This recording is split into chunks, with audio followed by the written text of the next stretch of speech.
Assalamualaikum warahmatullahi wabarakatuh. Hari ini kami dari kelompok 1 akan mempresentasikan materi tentang strategic training. Boleh next.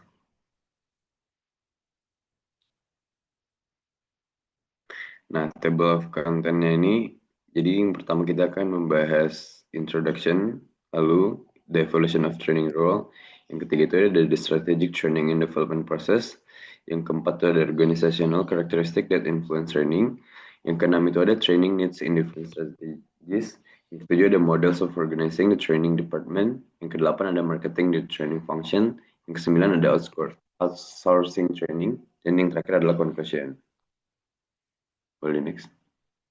Nah, ini anggota-anggota kami dari kelompok 1. Yang pertama ada Hanif Ilham Pandu Utama, yang kedua ada Horata Ekansa, yang ketiga ada saya sendiri, Malipasya Distira, yang keempat ada Muhammad Alvin Fahri, yang kelima ada Pak Westi Palupi Utami, dan yang terakhir ada Sultan Syafiq Al-Fajri.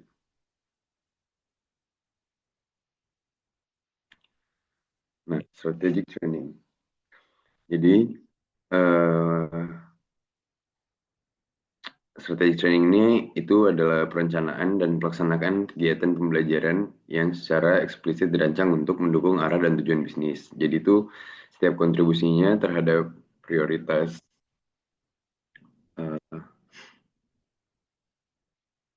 untuk jadi itu prioritasnya tuh buat mendukung arah dan tujuan bisnis. Jadi itu program pelatihan dievaluasi itu dipilih berdasarkan kontribusi karyawan dan menyamakan dengan kebutuhan organisasi. Nah, jadi strategic training ini juga memiliki tujuan, yaitu yang pertama tuh seperti mendukung pencapaian strategi bisnis, yang kedua tuh meningkatkan kompetensi dan kesiapan kerja, yang ketiga tuh menciptakan budaya belajar yang berkelanjutan atau learning culture, yang keempat tuh menyesuaikan pelatihan dengan kebutuhan organisasi dan peran atau kustomisasi, yang kelima tuh ada meningkatkan daya saing dan nilai perusahaan. Dan ada juga nih beberapa faktor yang mempengaruhi perencanaan strategic training, seperti jumlah sumber daya yang dialokasikan, atau tingkat kustomisasi, seperti apakah program disesuaikan untuk tim, unit, atau individu yang dilatih, seberapa keterbukaan aksesnya. Soalnya itu terbatas ke kelompok tertentu atau terbuka untuk semua karyawan.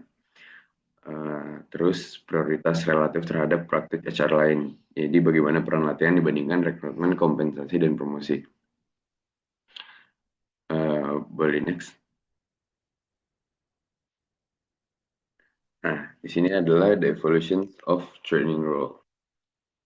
Jadi uh, perusahaan modern itu kan bakal ngadepin tantangan yang makin kompleks tuh makin sini. Jadi dari sisi persaingan global, perkembangan teknologi, ataupun perubahan perilaku konsumen. Jadi dalam konteks ini, training itu udah nggak cukup hanya dipandang sebagai sebuah program aja yang mengajarkan keterampilan.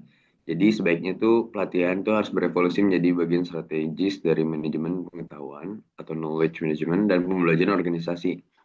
Jadi perubahan itu nekenin kalau pelatihan bukan sekedar kegiatan administratif atau cuma sekedar rutinitas, tapi itu untuk meningkatin daya saing perusahaan melalui peningkatan kinerja karyawan dan menciptakan eh, berbagai pengetahuan.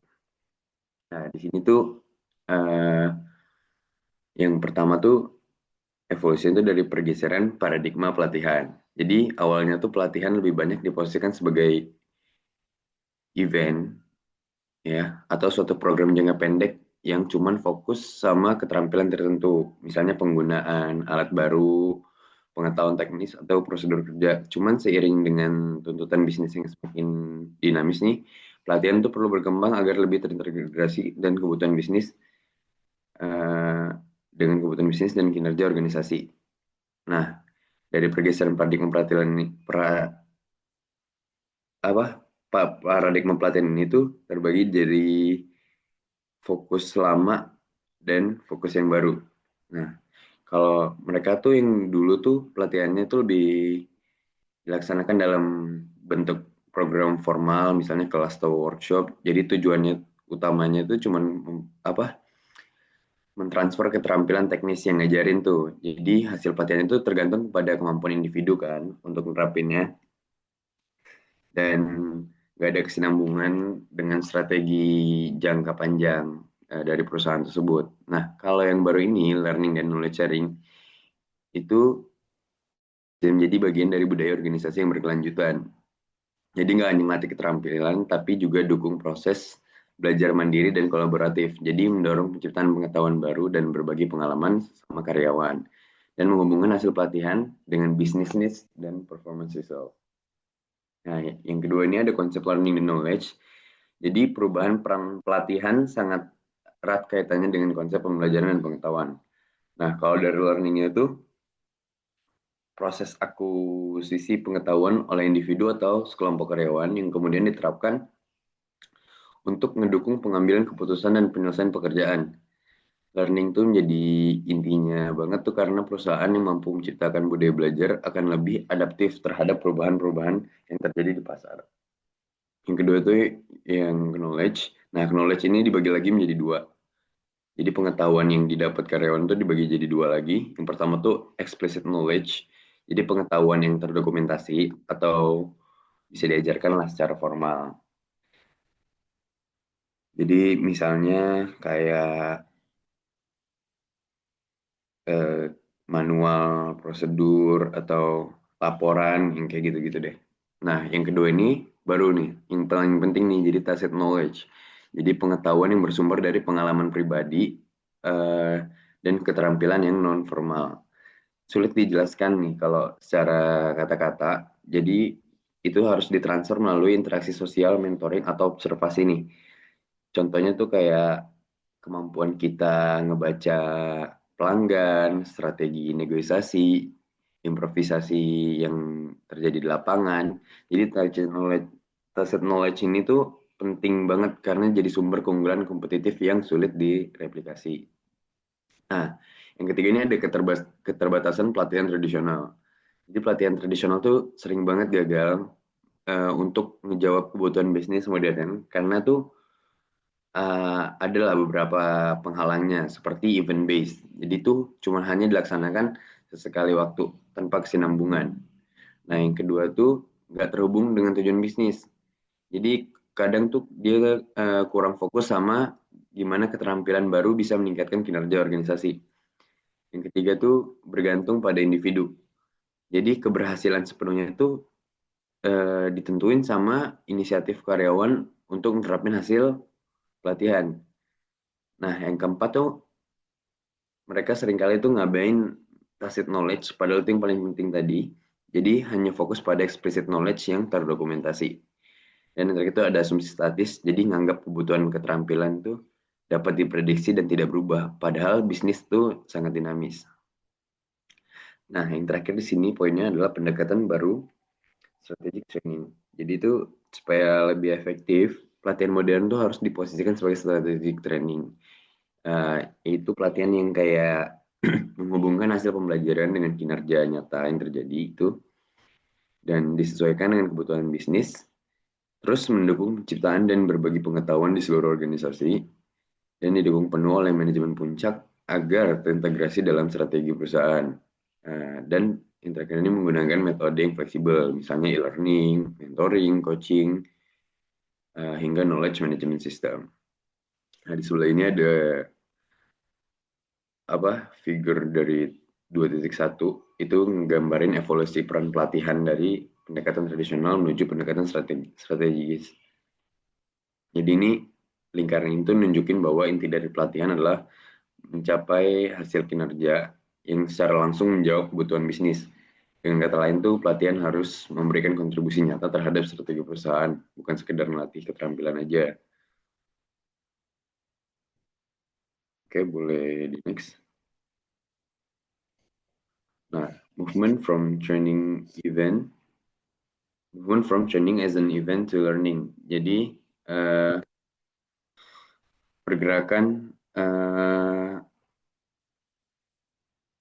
yang awalnya latihan tuh kita coba dipakai buat belajar juga. Jadi sering perkembangan kebutuhan organisasi, pelatihan itu jadi pembelajaran juga yang berkelanjutan.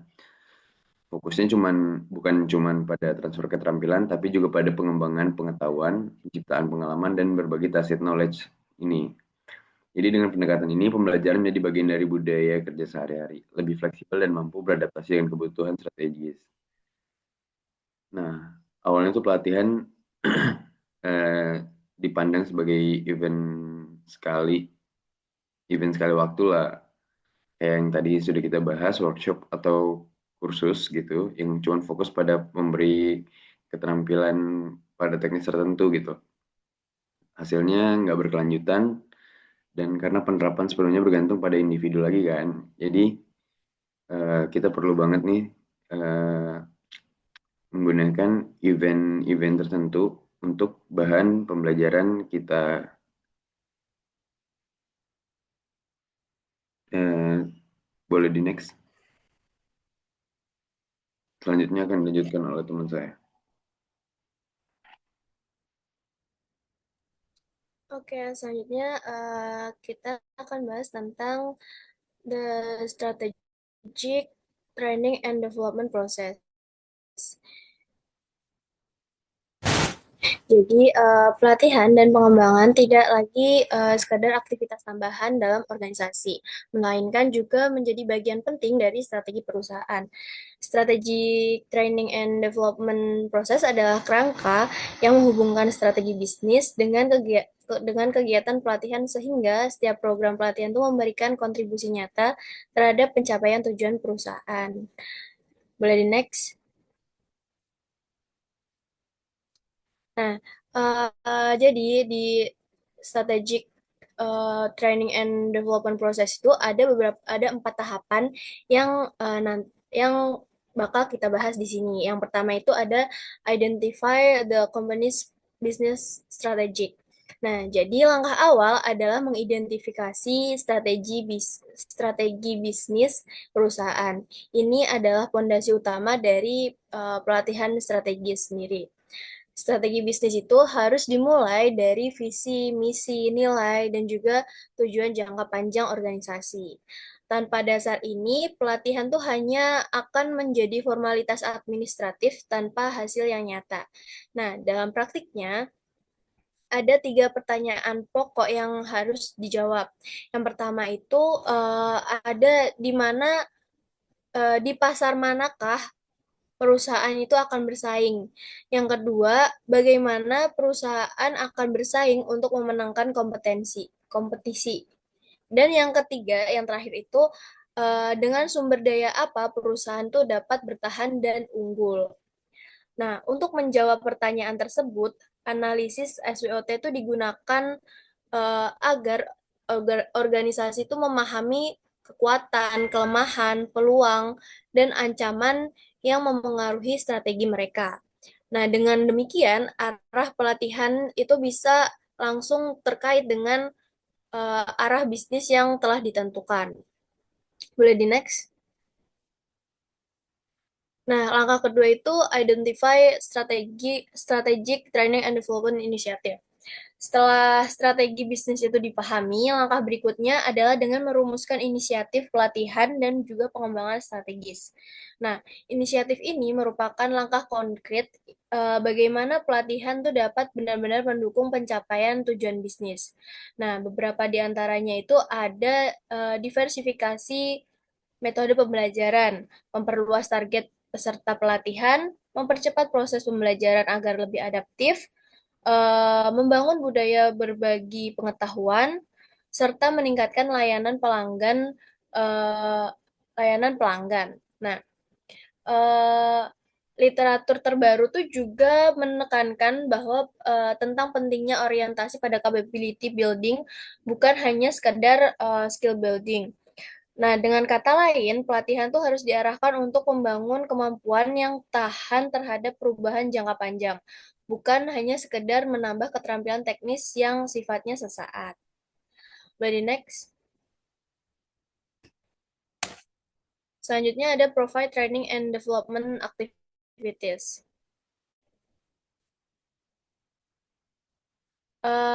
Inisiatif yang sudah ditetapkan itu kemudian diwujudkan ke dalam aktivitas pelatihan yang lebih spesifik.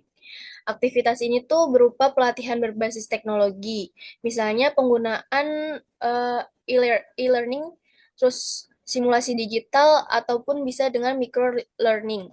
Nah, selain itu juga ada pula program berkelanjutan seperti kursus reguler, sertifikasi, dan juga workshop tahunan untuk menjaga relevansi kompetensi karyawannya. Nah, tidak hanya yang formal, namun juga bisa dengan kegiatan informal, itu juga penting. Nah, misalnya tuh seperti mentoring, coaching, terus juga eh, shadowing, ataupun dengan diskusi singkat seperti lunch and learn. Nah, dengan berbagai aktivitas ini, inisiatif yang sudah dirumuskan dapat berjalan secara operasional dan memberikan hasil yang nyata. Boleh di next? Nah, langkah terakhir itu identify and collect metrics to show training sukses. Langkah terakhir Langkah terakhir dalam proses ini adalah mengidentifikasi dan juga mengumpulkan metrik yang dapat menunjukkan keberhasilan pelatihan. Ada tiga level pengukuran yang perlu diperhatikan, yaitu yang pertama level individu. Level individu ini level yang menilai mengenai kepuasan peserta, peningkatan pengetahuan, keterampilan, dan perubahan perilaku. Level kedua itu ada level organisasi. Level yang menilai tentang yang mengukur dampak dari pelatihan pada produktivitas, efisiensi, kualitas layanan, dan tingkat turnover. Dan level yang terakhir, level ketiga itu ada level strategis. eh, Level yang melihat sejauh mana pelatihan itu berkontribusi pada pencapaian target jangka panjang organisasi. Nah, salah satu pendekatan yang banyak digunakan adalah balance scorecard yang menilai efektivitas dari empat perspektif, yaitu pelanggan, proses internal, pembelajaran dan juga pembelajaran dan inovasi, dan juga keuangan. Nah, selain itu juga ada beberapa literatur terbaru yang menambahkan bahwa metrik seperti tingkat partisipasi pelatihan, tingkat penyelesaian, skor kepuasan, ROI, dan serta efisiensi operasional. Nah, dengan metrik yang berkaitan langsung itu, eh, yang berkaitan langsung dengan indikator kinerja utama pelatihan itu dapat dipastikan memberikan kontribusi nyata bagi organisasinya. Boleh di next. Selanjutnya akan dijelaskan rekan saya.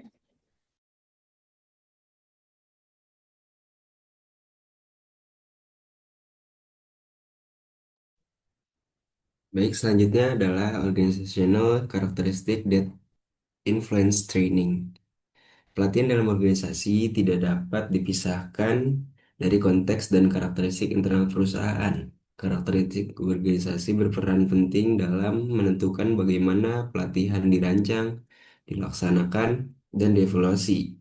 Faktor-faktor seperti peran karyawan dan manajer, dukungan manajemen puncak, integrasi antar unit bisnis, serta keberadaan global atau global presence menjadi penentu utama keberhasilan pelatihan. Selanjutnya di sini ada role of employees and managers atau peran dari karyawan dan manajer. Peran dari karyawan dan manajer dalam organisasi merupakan salah satu karakteristik penting yang mempengaruhi efektivitas program pelatihan. Seiring dengan perubahan lingkungan bisnis, globalisasi serta peningkatan teknologi, peran keduanya ini telah mengalami pergeseran yang signifikan. Kita ambil yang pertama di sini ada peran karyawan.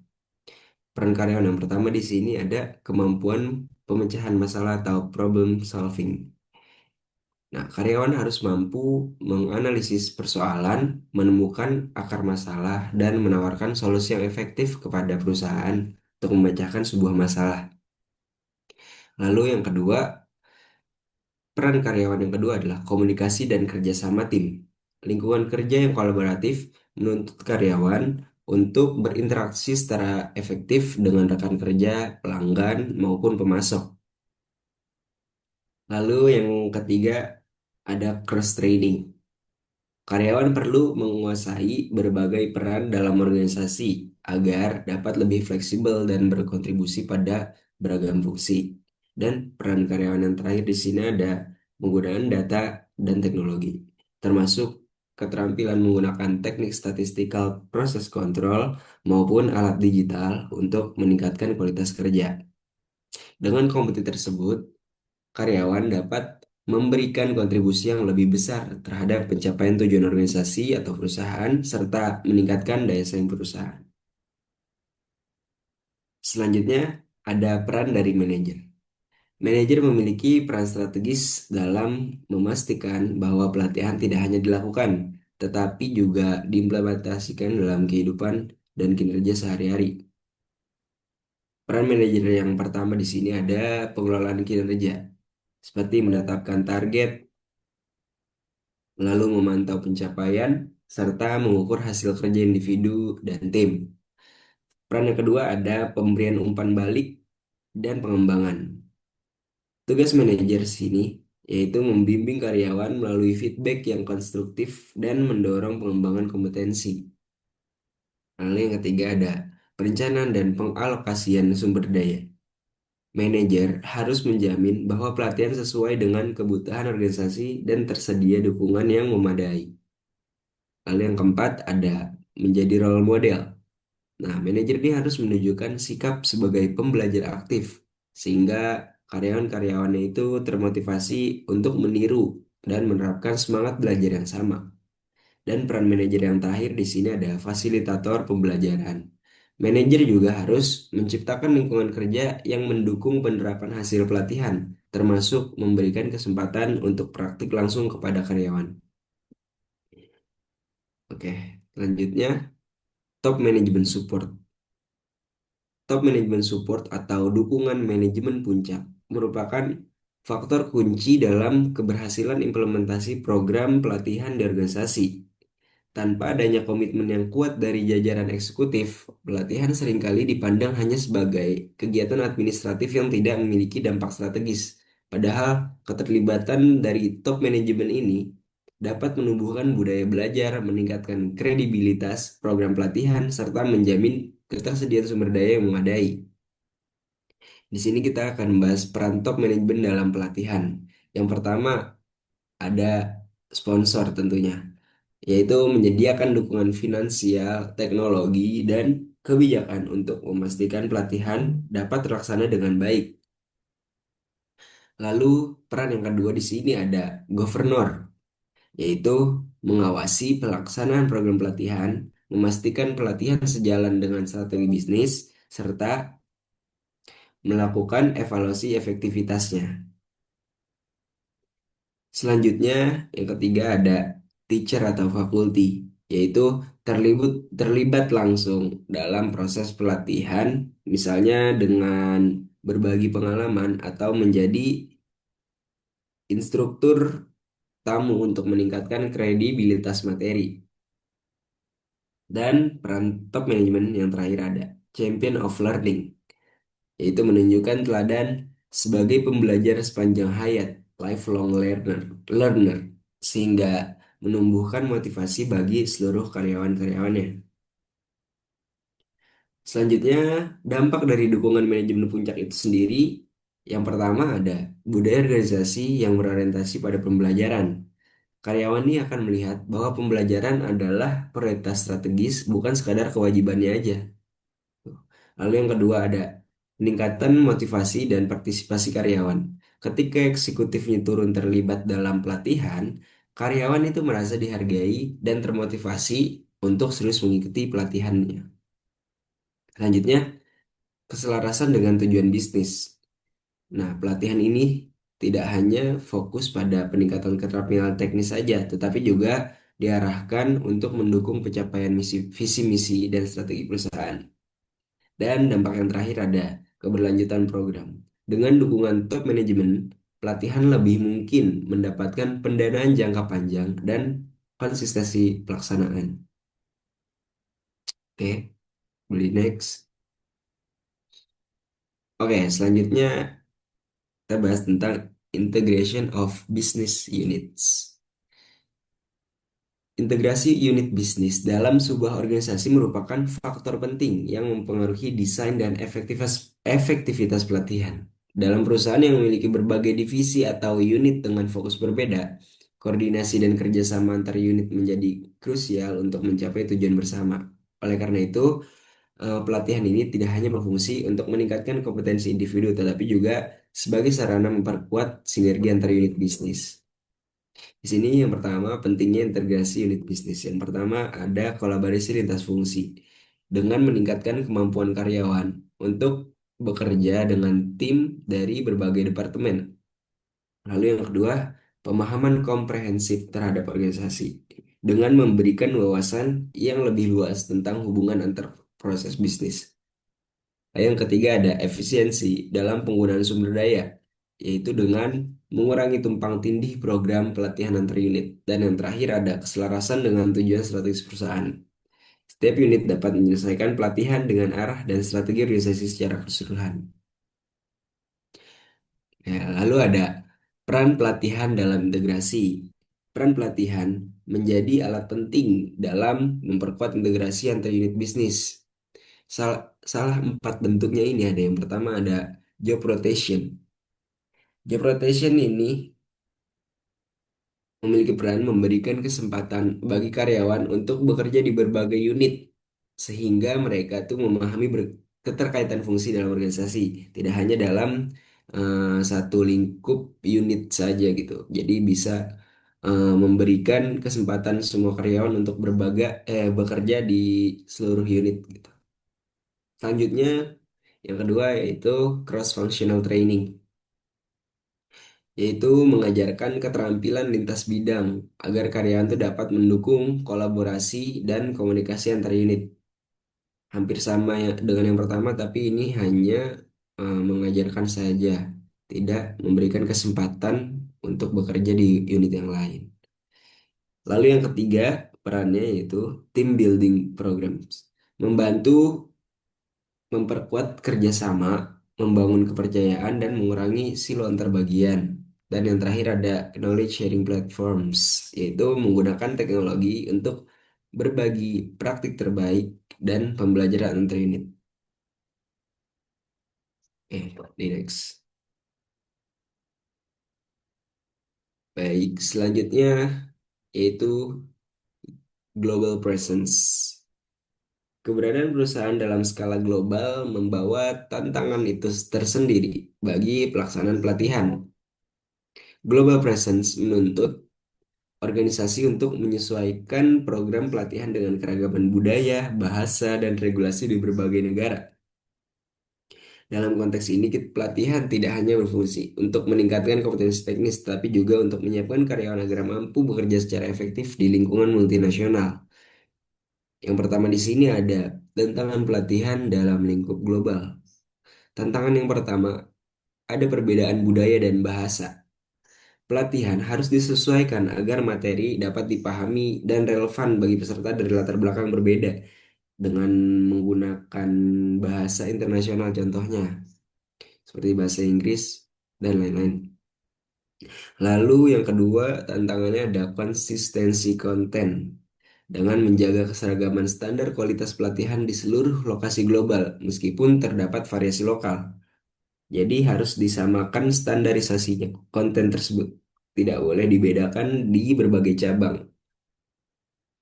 Lalu yang ketiga ada kesiapan karyawan untuk penugasan internasional dengan mempersiapkan karyawan dan keluarganya untuk adaptasi di negara tujuan, termasuk melalui cross-cultural training.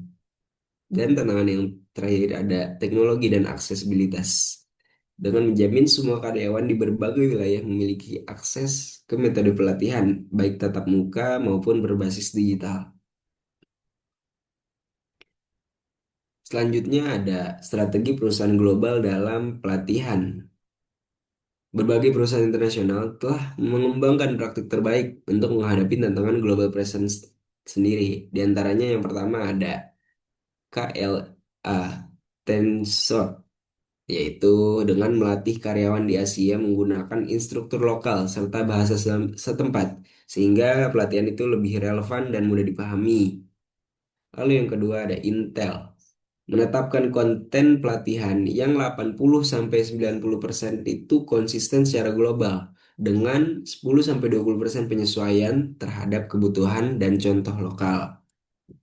Dan strategi yang terakhir ada NetApp, itu menyediakan pelatihan dalam 23 bahasa, memastikan semua karyawan itu memiliki akses yang setara terhadap pembelajaran.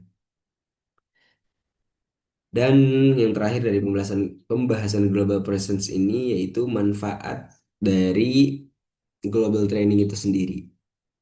Yang pertama di sini ada standarisasi kompetensi, yaitu dengan menjamin semua karyawan memiliki keterampilan inti yang sama di seluruh dunia. Lalu yang kedua ada peningkatan adaptabilitas, itu dengan membantu karyawan lebih mudah menyesuaikan diri dengan budaya dan lingkungan kerja yang berbeda. Lalu manfaat selanjutnya ada dukungan terhadap strategi global perusahaan, itu dengan memastikan pelatihan selaras dengan tujuan ekspansi internasional. Dan yang terakhir ada penguatan citra perusahaan, yaitu dengan cara menunjukkan komitmen perusahaan terhadap kesetaraan dan keberagaman dalam pengembangan sumber daya manusia. Oke, boleh di next. Selanjutnya akan dijelaskan oleh rekan saya. Terima kasih. Oke, selanjutnya ini ada business conditions. Kondisi bisnis ini tuh jadi faktor yang penting yang mempengaruhi bagaimana perusahaan merancang dan menjalankan program pelatihan. Situasi ekonomi, tingkat pertumbuhan perusahaan, hingga dinamika pasar tenaga kerja akan menentukan apakah pelatihan dipandang sebagai kebutuhan strategis atau sekedar beban biaya. Secara umum, pengaruh kondisi bisnis terhadap pelatihan dapat dilihat dari 4 situasi yang bisa dilihat di slide. Yang pertama ini ada bisnis bertumbuh pesat atau penganggurannya rendah.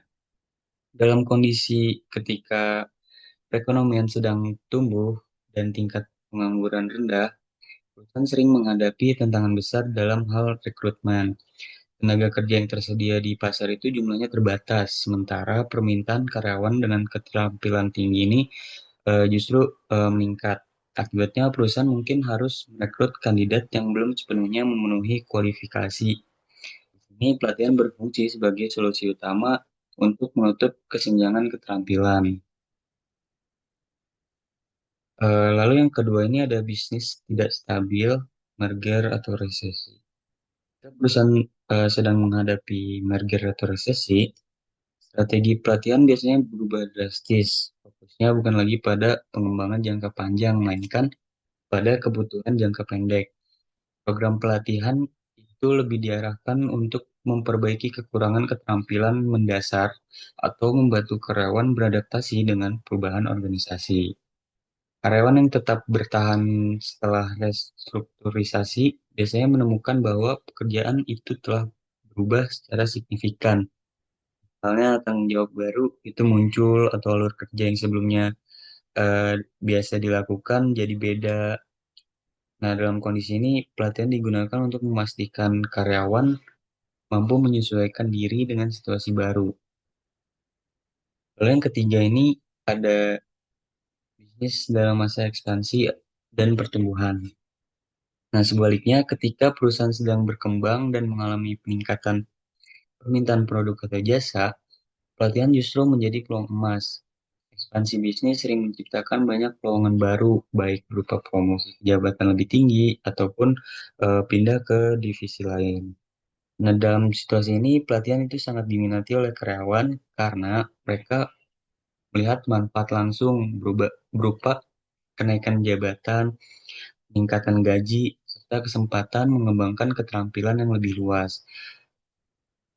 Misalnya ke perusahaan yang buka unit bisnis baru akan membutuhkan karyawan yang dengan kemampuan manajerial, teknis maupun operasional tambahan. Pelatihan yang diberikan tidak hanya meningkatkan kualitas karyawan, tetapi juga mempercepat kesiapan mereka untuk mengisi posisi strategis yang baru. Lalu yang keempat ini ada bisnis dalam masa revitalisasi atau stagnasi. Ketika perusahaan mengalami stagnasi laba atau sedang melakukan revitalisasi, strategi pelatihan lebih diarahkan pada efisiensi dan keberlanjutan. Perusahaan biasanya mengurangi biaya, bahkan melakukan pengurangan tenaga kerja. Kondisi ini membuat peluang promosi dan insentif menjadi lebih terbatas. Tapi pelatihan tetap dijalankan dengan tujuan utama mencegah keterampilan karyawan ini jadi terlalu lama belum terbaru gitu. Pelatihan difokuskan untuk memastikan ada karyawan yang siap mengisi posisi penting jika ada yang pensiun atau turnover. Dengan cara ini, meskipun perusahaan sedang dalam fase sulit, mereka tetap menjaga keberlangsungan organisasi dengan memastikan kompetensi karyawan tetap relevan dengan tuntutan industri. Boleh di next?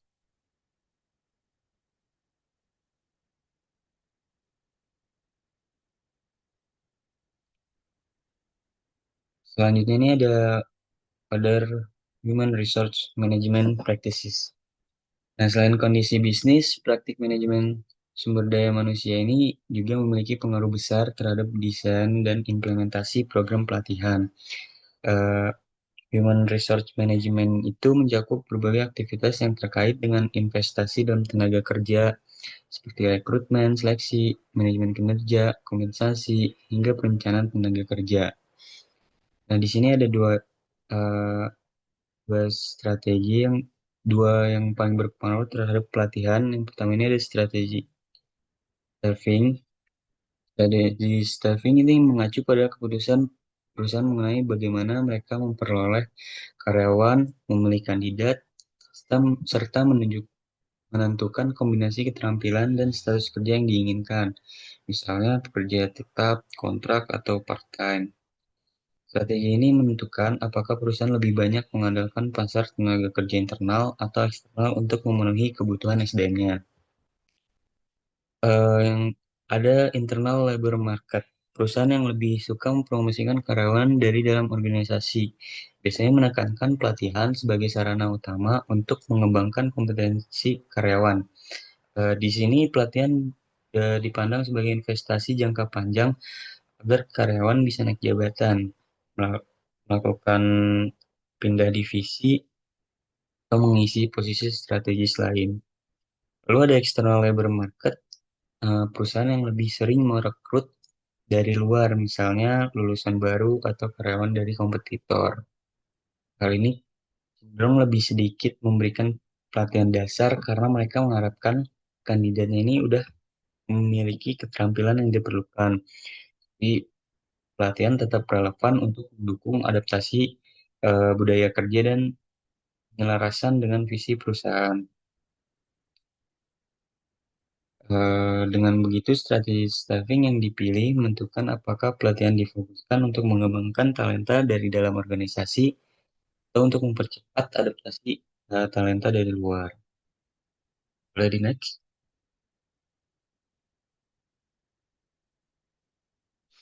Nah, di sini berdasarkan kombinasi strategi promosi dan sumber tenaga kerja atau supply flow dari Fortress, Club, Baseball Team, dan Akademi. Di Fortress Companies ini lebih fokus bertahan, jarang ada pengembangan sistematis. Lalu di Club Companies menekankan loyalitas, hingga pelatihan diarahkan untuk rotasi jabatan atau jalur jenjang karir. Lalu ada Baseball Team Companies ya, yang lebih menekankan kreativitas dan inovasi, sehingga cenderung merekrut talenta dari luar ketimbang melatih dari dalam. Lalu Academy Companies itu sangat menekankan pelatihan internal untuk menyiapkan karyawan melalui jalur jenjang karir yang jangka panjang. Jadi next.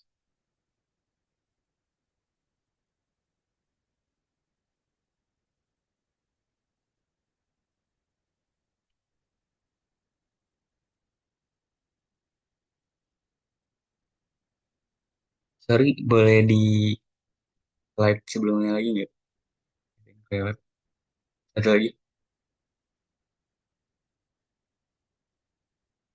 Eh, ada yang kedua ini Human Resource Planning atau perencanaan SDM. Nah, perencanaan SDM ini adalah proses identifikasi, analisis, peramalan, dan perencanaan perubahan dalam kebutuhan tenaga kerja agar selaras dengan kondisi bisnis. Melalui HR, planning perusahaan dapat mengantisipasi pergerakan karyawan akibat turnover, promosi, pensiun, atau pindah di antar divisi. Dalam konteks pelatihan, HR planning itu berfungsi untuk mengidentifikasi kebutuhan keterampilan di masa depan. Misalnya, ketika perusahaan berencana ekspansi ke bidang baru, pelatihan harus dipersiapkan untuk membekali karyawan dengan keterampilan yang relevan. Lalu menyiapkan karyawan menghadapi perubahan karir, baik berupa promosi, rotasi, atau bahkan penugasan ke jabatan yang berbeda. Lalu mengisi kesenjangan tenaga kerja. Misalnya ketika ada proyeksi pensiun massal dalam beberapa tahun, perusahaan bisa lebih awal menyiapkan eh, pengganti melalui program pelatihan manajerial. Jadi HR planning ini menjadikan pelatihan lebih terarah dan strategis, bukan sekedar eh, reaktif terhadap masalah keterampilan yang muncul secara mendadak. Boleh di next,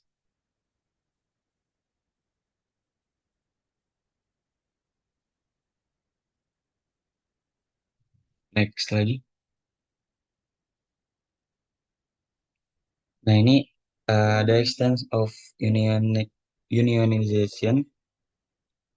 Keberadaan dan peran serikat pekerja atau union dalam suatu organisasi juga berpengaruh besar terhadap bagaimana pelatihan dan pengembangan itu dijalankan. Serikat pekerja biasanya berfungsi sebagai wadah aspirasi karyawan, termasuk terkait peningkatan keterampilan dan perlindungan hak-hak mereka.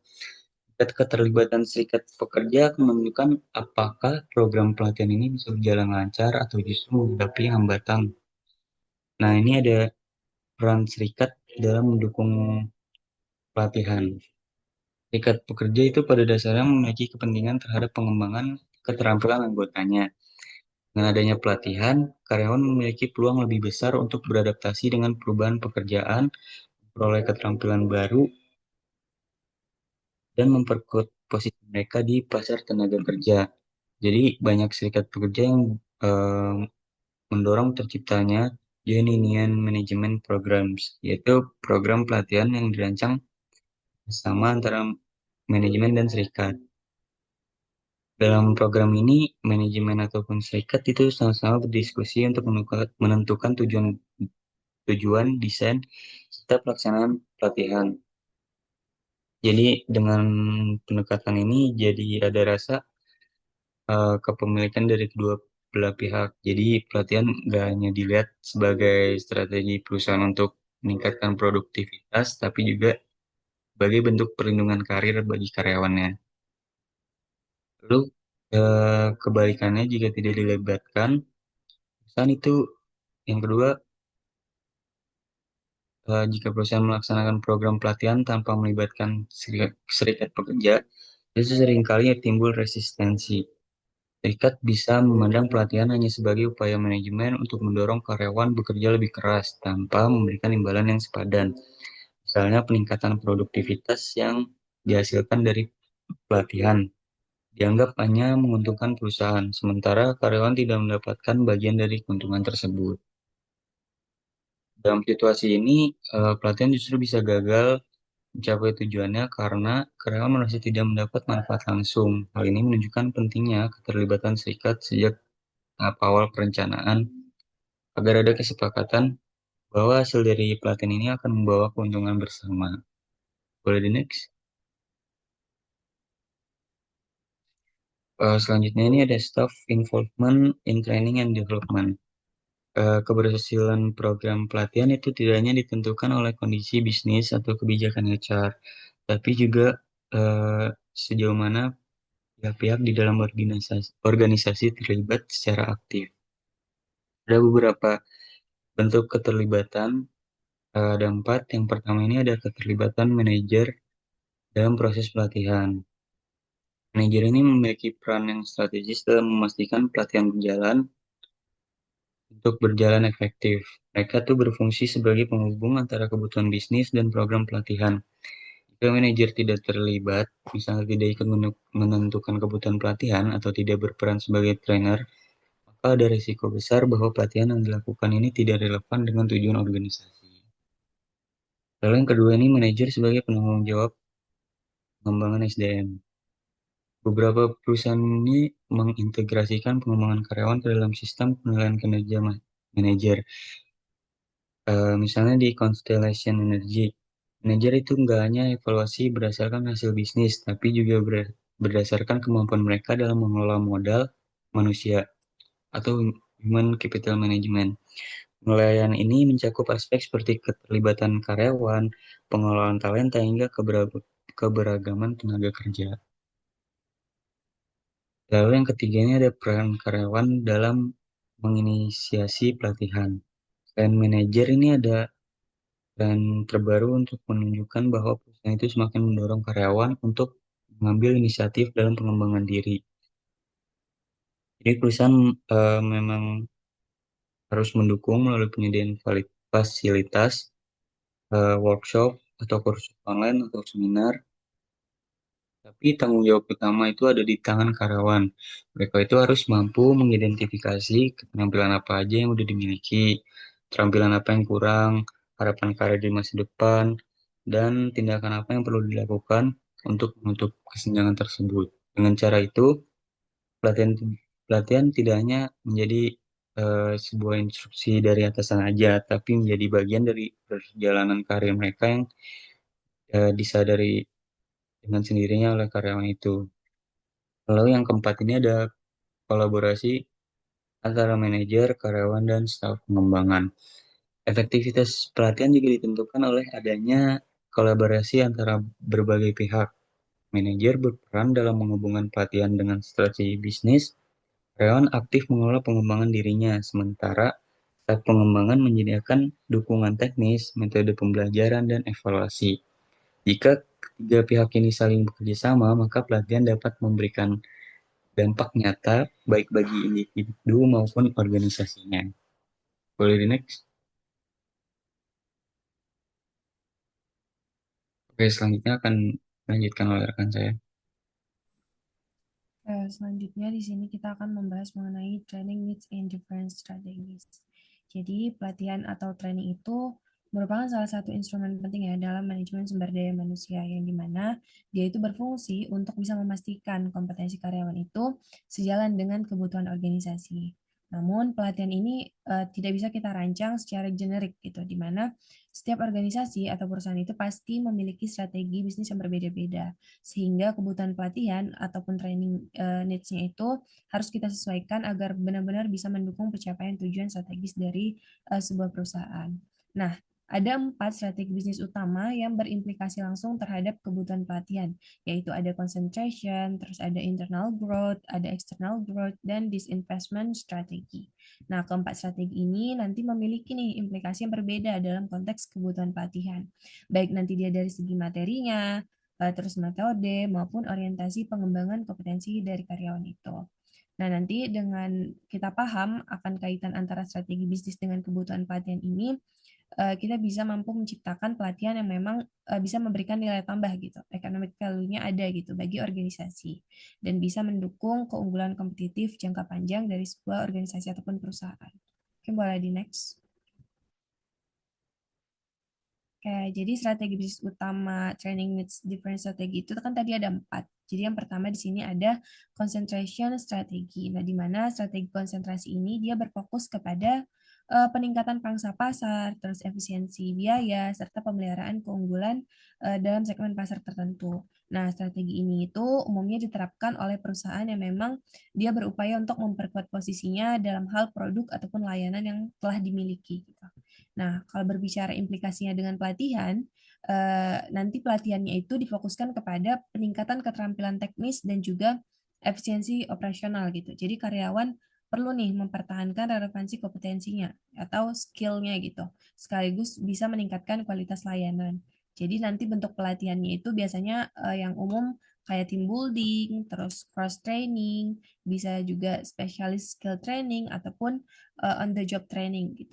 Jadi pelatihan di sini nanti dia berfungsi bisa untuk menjaga kesinambungan daya saing dari organisasi melalui kualitas dan juga konsistensi dari kinerja karyawan. Dan yang kedua itu ada internal growth strategy. Nah, strategi pertumbuhan internal ini dia lebih berorientasi kepada yang namanya inovasi, terus pengembangan produk, serta perluasan pasar. Nah, strategi ini itu menuntut yang namanya kreativitas, terus adaptabilitas, dan juga kemampuan organisasi dalam menciptakan nilai baru. Nah, untuk implikasi dengan pelatihan, di mana nanti pelatihannya itu dia diarahkan kepada pengembangan kompetensi inovatif, terus penguasaan teknologi yang terkini gitu, serta kemampuan komunikasi lintas fungsi maupun lintas budaya gitu. Jadi bentuk-bentuk pelatihan yang relevan itu dia bisa biasanya mencakup tentang cultural training, terus communication skill training, technical competence training, sampai kepada program-program yang memang menekankan kreativitas. Jadi pembelajarannya itu berkelanjutan. Dan nanti ini bisa menjadi fondasi utama bagi sebuah organisasi yang memang ingin tumbuh melalui inovasi gitu. Boleh di next.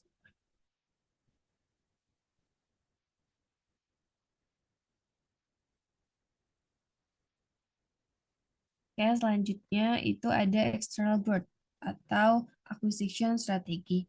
Jadi pertumbuhan eksternal itu dilakukan melalui merger, akuisisi maupun diversifikasi yang dimana tujuannya adalah untuk memperluas pasar gitu. Terus juga untuk memperkuat rantai pasok dan juga untuk memperluas gitu portofolio dari suatu bisnis atau perusahaan. Tapi tantangan utama dari strategi ini dia itu eh, integrasi antara organisasi baik dia dalam hal sistem prosesnya nanti maupun budaya kerjanya itu dia agak kompleks gitu. Dan untuk berbicara mengenai implikasi di dalam pelatihan, nanti pelatihan dalam strategi ini dia menitik beratkan kepada manajemen perubahan, terus dia komunikasi, negosiasi dan juga kepemimpinan lintas budaya. Nah, selain itu nanti integrasi sistem dan restrukturasi dari organisasi itu memerlukan pelatihan teknis bagi karyawan yang dimana agar mereka mampu untuk bisa beradaptasi dengan prosedur kerja yang baru. Jadi pelatihan di sini itu punya peran yang strategis untuk bisa mengurangi resistensi karyawan, terus juga untuk bisa mempercepat proses integrasi sampai kepada nanti bisa memastikan tercapainya tujuan yang sinergi, baik itu dari hasil merger ataupun akuisisi. Terus ada yang keempat itu disinvestment strategy. Jadi strategi disinvestasi ini dilakukan dengan apa? Dengan cara pengurangan aset, terus juga bisa dengan penutupan unit bisnis yang nggak produktif, ataupun likuidasi perusahaan. Jadi nanti untuk strategi ini fokus utamanya adalah efisiensi biaya dan restrukturasi dari tujuan organisasi. Untuk implikasi di pelatihan, nanti pelatihannya lebih diarahkan kepada penguatan keterampilan kepemimpinan di masa-masa krisis, terus komunikasi interpersonal, sampai kepada dukungan transisi bagi karyawan. Dan program umum yang dijalankan itu biasanya kayak leadership training, terus interpersonal communication training, outplacement assistant, sampai kepada job search skill training. Nah, nanti pelatihannya ini nggak cuma berfungsi bagi keberlangsungan organisasi aja gitu, tapi juga sebagai bentuk tanggung jawab sosial perusahaan terhadap karyawan yang memang terdampak restrukturasi. Nah, jadi bisa dibilang kebutuhan pelatihan dalam suatu organisasi atau perusahaan itu sangat dipengaruhi oleh strategi bisnis yang diterapkan, di mana setiap jenis strategi itu menuntut pendekatan pelatihan yang memang berbeda-beda agar apa? Agar dapat mendukung pencapaian tujuan strategis perusahaan secara optimal. Baik itu dari yang konsentrasi, disinvestasi, dan lain sebagainya, itu dia berbeda-beda gitu. Oke, boleh di next. Ya, selanjutnya masuk kepada models of organizing the training department. Jadi dalam era persaingan bisnis yang semakin ketat seperti sekarang gitu ya, perusahaan itu dituntut untuk tidak hanya mengandalkan teknologi dan modal aja, tapi juga kepada kualitas sumber daya manusia yang mereka miliki. Salah satu cara utama untuk bisa meningkatkan kualitas tersebut adalah melalui program pelatihan ataupun pengembangan, yaitu training and development tadi. Nah, namun agar pelatihan itu bisa berjalan dengan efektif, maka perusahaan perlu mengorganisasikan departemen pelatihan dengan struktur yang memang tepat. Nah, pengorganisasian departemen pelatihan ini berfungsi sebagai kerangka kerja yang dimana dia mengatur bagaimana pelatihan ini dirancang, bagaimana dilaksanakan, sampai kepada evaluasinya itu bagaimana. Jadi struktur ini nanti akan menentukan nih sejauh mana program itu mampu menjawab kebutuhan spesifik dari perusahaan, terus mampu menyelaraskan materi pelatihan dengan strategi bisnis, dan mampu memberikan pengalaman belajar yang memang relevan bagi karyawan. Nah, tanpa model pengorganisasian yang jelas, nanti pelatihan itu bisa beresiko menjadi aktivitas formalitas semata gitu, karena dia nggak berorientasi kepada hasil ataupun tidak relevan gitu dengan tantangan nyata yang memang dihadapi oleh organisasi. Nah, nanti ada berbagai model pengorganisasian nih yang dikembangkan untuk bisa menyeimbangkan kepakaran dari trainer, kebutuhan dari bisnis, sampai kepada efektivitas manajerial. Ada beberapa model umum yang digunakan, itu ada faculty model, ada customer model, ada matrix model, ada corporate university model, dan business embedded model. Di mana setiap model nanti punya karakteristik, keunggulan, dan kelemahannya masing-masing. Boleh di next. Yang pertama itu ada faculty model. Faculty model ini dia adalah salah satu bentuk pengorganisasian departemen pelatihan yang paling klasik gitu, di mana model ini itu mengadopsi konsep kalau bisa dibilang dia serupa dengan struktur fakultas di universitas gitu ya. Di mana di sini kita bisa lihat terdapat seorang director of training-nya yang memimpin sekelompok trainer ahli sesuai bidang keahlian masing-masing. Misalnya ada trainer yang khusus mengenai safety training, terus ada yang quality training, ada teknologi, dan juga komputer sistem sampai kepada sales training gitu. Jadi dengan struktur ini setiap bidang pelatihan itu dikelola oleh tenaga ahli yang memang memiliki kompetensi yang mendalam atau expert gitu. Sehingga materi yang mereka bawakan nanti relatif sangat teknis dan detail gitu. Ini menjadi salah satu keunggulan dari si faculty model ini, di mana juga dia tingkat spesialisasinya itu tinggi, di mana nanti peserta pelatihan itu mendapatkan pengetahuan yang memang benar-benar dikuasai oleh trainer. Dan juga rencana pelatihannya itu lebih mudah disusun karena konten ataupun jadwalnya memang disesuaikan berdasarkan keahlian dimiliki oleh para trainer. Tapi di samping itu juga pasti ada beberapa kelemahan. Salah satunya mungkin seringkali untuk model ini tuh dia tidak responsif ya terhadap kebutuhan bisnis organisasi. Karena dia lebih berorientasi kepada bidang keahlian si trainernya gitu. Kalau ngomong soal contoh penerapannya, itu kita bisa ngelihat di perusahaan manufaktur besar yang memang punya kebutuhan pelatihan spesifik, misalnya kayak keselamatan kerja gitu ya. Di satu sisi, model ini tuh bisa memungkinkan perusahaan itu menyediakan tenaga ahli keselamatan kerja yang memang benar-benar paham standar dan prosedur. Tapi kalau kita kaitkan dengan strategi bisnis perusahaan, misalnya dalam konteksnya untuk meningkatkan produktivitas ataupun budaya kerja yang lebih efisien, maka pelatihannya itu nggak cuma jadi kegiatan rutin aja gitu tanpa dampak signifikan. Di mana kita harus merancangnya sesuai dengan kondisi lingkungan kerja. Gitu. Boleh di next.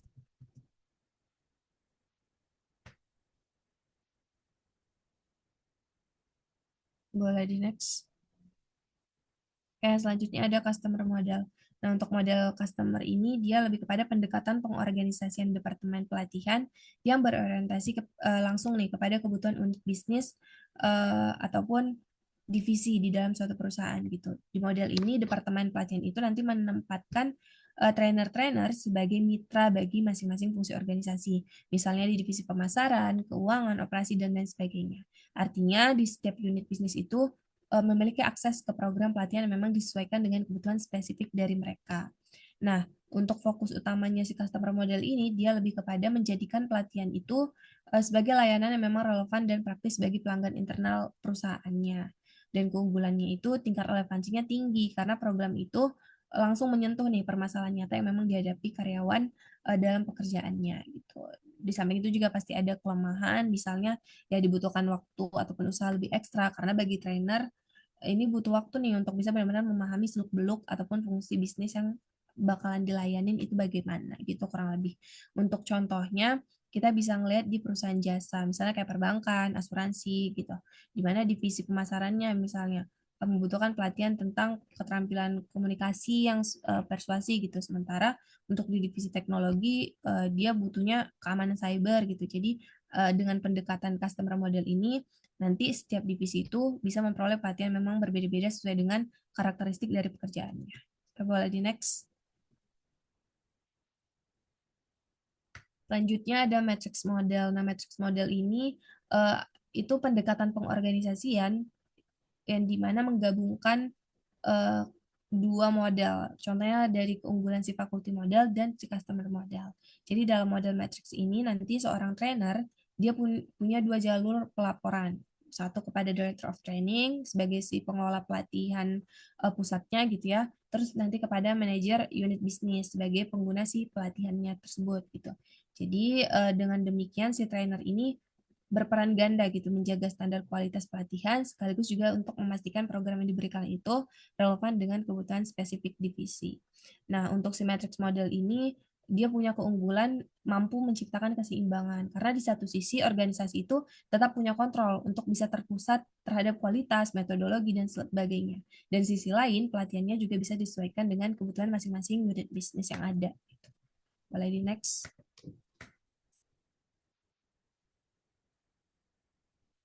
Selanjutnya akan disampaikan oleh rekan saya.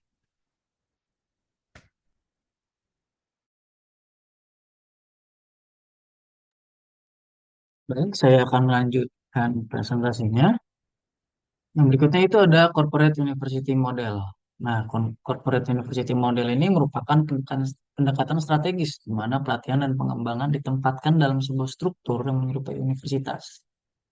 Jadi, Corporate University ini sama sekali tidak sama dengan universitas normal, melainkan pusat pembelajaran terintegrasi yang dimiliki oleh perusahaan untuk mengembangkan keterampilan, pengetahuan, dan perilaku yang sesuai dengan tujuan jangka panjang organisasi. Nah, dalam perkembangan manajemen pelatihan modern ini, banyak perusahaan besar yang tidak lagi melihat pelatihan hanya sebagai aktivitas tambahan. Lalu mereka kemudian membangun pusat pembelajaran internal yang sering disebut corporate university. Nah, model ini dirancang untuk menyatukan seluruh program pelatihan agar lebih terstruktur dan sejalan dengan strategi bisnis perusahaan. Nah, karakteristik utama corporate university model ini adalah itu yang pertama ada visi strategis yang dimana setiap program pelatihan dirancang sesuai dengan misi, visi, dan strategi organisasi. Lalu penyelarasan global. Nah, banyak perusahaan multinasional menggunakan model ini untuk memastikan standar kompetensi karyawan konsisten di berbagai negara. Lalu penggunaan teknologi, mereka menggunakan e-learning, modul online, dan sistem manajemen pembelajaran atau LMS menjadi bagian penting dari corporate university. Lalu fokus pada budaya organisasi. Corporate University ini menekankan nilai-nilai inti perusahaan sehingga pelatihan juga menjadi sarana pembentukan budaya organisasi.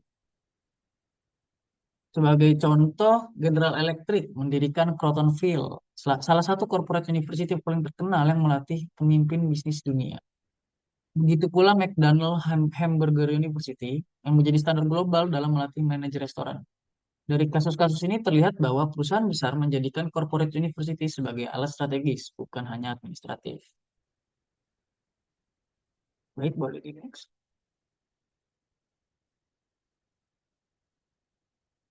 Yang berikutnya itu ada business embed model. Business embedded model adalah model yang menekankan integrasi fungsi pelatihan dengan strategi bisnis secara menyeluruh. Nah, jika corporate university itu menekankan koordinasi terpusat, maka business embedded model ini lebih menekankan pada keterhubungan pelatihan dengan bisnis sehari-hari. Jadi pelatihan tidak dipandang sebagai kegiatan yang berdiri sendiri, namun sebagai bagian dari aktivitas operasional perusahaan. Nah, dalam model ini pelatihan disusun berdasarkan masukan langsung dari para pengguna, baik karyawan, manajer, maupun pelanggan internal. Nah, keberhasilannya itu diukur bukan dari jumlah peserta ataupun jam pelatihan, melainkan dari dampaknya terhadap kinerja bisnis. Misalnya, apakah pelatihan berhasil meningkatkan kepuasan pelanggan, mempercepat proses produksi, atau menekan tingkat kesalahan kerja. Nah, tantangan dari model ini terletak pada koordinasi, karena pelatihan sangat terikat pada kebutuhan masing-masing unit. Ada risiko fragmentasi kualitas jika tidak dikontrol dengan baik. Jadi next. Selanjutnya itu ada marketing the training function. Nah, ini adalah upaya strategis untuk mempromosikan, mengkomunikasikan, dan membangun citra positif mengenai pentingnya pelatihan di dalam organisasi. Nah, konsep ini menekankan bahwa fungsi pelatihan tidak cukup hanya dengan menyediakan program, tetapi juga harus dijual kepada para pemangku kepentingan internal seperti manajer, karyawan, pimpinan eksekutif, agar dipandang bernilai relevan serta sejalan dengan tujuan bisnis. Nah, pelatihan ini seringkali dianggap sebagai biaya, bukan investasi. Inilah alasan mengapa fungsi pada pelatihan perlu dipasarkan di dalam organisasi. Nah, marketing the training function ini berarti mengkomunikasikan nilai dari pelatihan sehingga dipahami, dihargai, dan diikuti oleh karyawan maupun manajer. Nah, fungsinya ini dia itu untuk membangun brand pelatihan, lalu komunikasi yang bermanfaat, lalu bisa menggunakan champion atau melibatkan pemimpin perusahaan atau manajer senior sebagai sponsor program agar pelatihan dipandang penting, lalu bisa menggunakan strategi storytelling dan juga mengukur dan mempublikasikan hasil dengan menyajikan data dan ROI atau peningkatan kinerja akibat pelatihan. Baik, boleh jenis. Selanjutnya itu ada outsourcing training.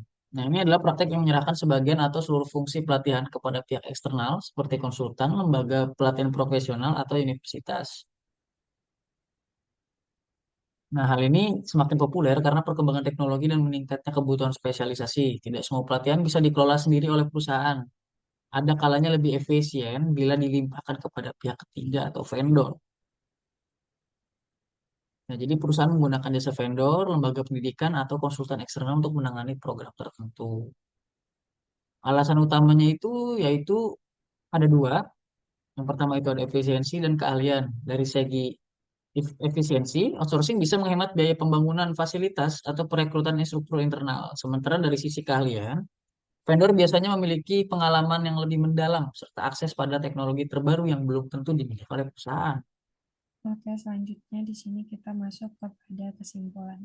Jadi setelah banyak pembahasan mengenai training and development di sini, kesimpulannya adalah pelatihan dan pengembangan sumber daya manusia itu memiliki peran strategis ya dalam mendukung yang namanya keberhasilan organisasi. Mana dalam konteks persaingan global yang sekarang semakin ketat, pelatihan tidak dapat lagi kita posisikan sebagai formalitas administratif aja gitu.